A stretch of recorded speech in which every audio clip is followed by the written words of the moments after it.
महाराष्ट्र में अवैध रूप से रह रहे लोगों के खिलाफ सरकार सख्त रुख अपनाने जा रही है। मंत्री योगेश रामदास कदम ने साफ कहा कि राज्य में अवैध तरीके से घुसे लोगों की पहचान की जाएगी। खासतौर पर बांग्लादेश से आए घुसपैठियों के खिलाफ कार्रवाई की तैयारी है। सरकार का कहना है कि ऐसे लोगों को चिन्हित कर देश से बाहर भेजा जाएगा। इसके लिए प्रशासनिक स्तर पर प्रक्रिया शुरू करने की बात कही गई है। सरकार ने स्पष्ट किया है कि कानून के मुताबिक सख्त कदम उठाए जाएंगे। महाराष्ट्र में अवैध घुसपैठ के मुद्दे पर सरकार ने सख्त रुख अपनाने के संकेत दिए हैं। राज्य के मंत्री योगेश रामदास कदम ने कहा कि महाराष्ट्र में अवैध रूप से रह रहे लोगों के खिलाफ कार्रवाई की जाएगी। उन्होंने स्पष्ट किया कि जो लोग गैरकानूनी तरीके से राज्य में दाखिल हुए हैं उनकी पहचान की जाएगी। खास तौर पर बांग्लादेश से अवैध रूप से आए लोगों को चिन्हित करने की प्रक्रिया शुरू की जाएगी। सरकार का कहना है कि ऐसे लोगों को कानून के तहत देश से बाहर भेजा जाएगा। मंत्री के अनुसार राज्य की सुरक्षा और व्यवस्था बनाए रखना सरकार की प्राथमिक जिम्मेदारी है। इसी को ध्यान में रखते हुए यह कदम उठाया जा रहा है। प्रशासन को निर्देश दिए गए हैं कि अवैध रूप से रह रहे लोगों की पहचान की जाए। इसके लिए विभिन्न एजेंसियां भी बनाई गई है। सरकार का मानना है कि अवैध घुसपैठ से कई तरह की समस्याएं पैदा होती है, इसलिए इस पर सख्ती जरूरी है। योगेश रामदास कदम ने कहा कि महाराष्ट्र में कानून का पालन हर हाल में कराया जाएगा। जो लोग नियमों का उल्लंघन करते पाए जाएंगे उनके खिलाफ सख्त कार्रवाई होगी। देखिए, दो चीजें हैं।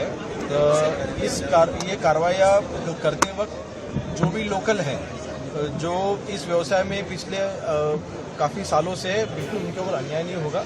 लेकिन इलीगल माइग्रेंट बन के जो महाराष्ट्र में आए हैं, जो मुंबई जैसे शहरों में इलीगली हॉकर्स का व्यवसाय जो कर रहे हैं, बिल्कुल उनके ऊपर कार्रवाई होगी। और क्योंकि बांग्लादेशियों के खिलाफ, मतलब इलीगल तरीके से, जो भी अवैध तरीके से जो भी बांग्लादेशी महाराष्ट्र में रह रहे हैं, उनको यहाँ से हमने पकड़ना है, उनके ऊपर कार्रवाई करनी है।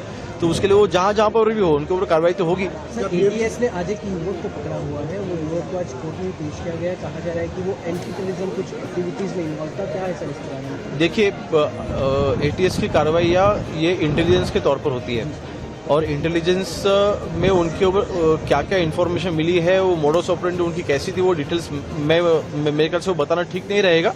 लेकिन जो भी कार्रवाई हुई है वो बिल्कुल लीगली हुई है। और अगर देश के खिलाफ अगर कोई कार्रवाई करता है या फिर देश के खिलाफ कोई अगर सोर्स भी अगर आगे लेके आता है, तो बिल्कुल उनके ऊपर जीरो टॉलरेंस से हम लोग कार्रवाई कर रहे हैं। नहीं, इसलिए मैंने कहा इलीगल तरीके से जो भी माइग्रेंट्स भारत में आए हैं, उनके ऊपर जो कार्रवाई हम कर रहे हैं, वो कार्रवाई करते वक्त एक चीज ध्यान में आई है कि ये कोई यहाँ पे अवैध तरीके से रहने वाले बांग्लादेशी कुछ 1 साल से, कोई 40 साल से है, पर सबको यहाँ से डिपोर्ट करना जरूरी है। तो वो अलग अलग जो भी बिजनेस में लगे हुए हैं, तो बिल्कुल उनको ढूंढ के उनके ऊपर कार्रवाई करना तो जरूरी है।